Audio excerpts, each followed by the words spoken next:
നടി അനശ്വര രാജിനെതിരെ ആരോപണങ്ങളുമായി mister and Mises bachelor. സിനിമയുടെ സംവിധായകൻ ദീപു കരുണാകരൻ. സിനിമയെ പ്രൊമോട്ട് ചെയ്യാനായി ഒരു ഷൂട്ടിങ്ങിന്റെ സമയത്ത് തങ്ങളുമായി ഏറെ സഹകരിച്ച താരമാണ് അനശ്വര. എന്നാൽ ഇപ്പോൾ എന്ത് പറ്റിയെന്നറിയില്ല എന്നാണ് സംവിധായകൻ പറയുന്നത്.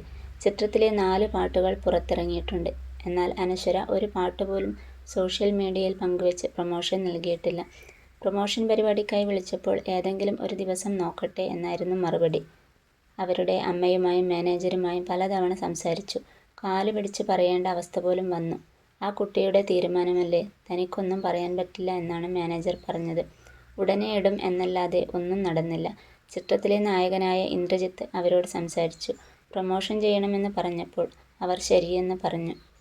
സിനിമയുടെ റിലീസ് ഡേറ്റ് പ്രഖ്യാപിച്ചതിന് പിന്നാലെ പ്രൊമോഷൻ വയ്ക്കും. അപ്പോൾ അവർ വരുമോ എന്ന് നോക്കും എന്നാണ് സംവിധായകൻ പറയുന്നത്.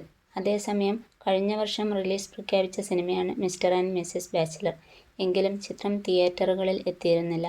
ഉടൻ തന്നെ റിലീസ് തീയതി പ്രഖ്യാപിക്കാനാണ് സാധ്യത.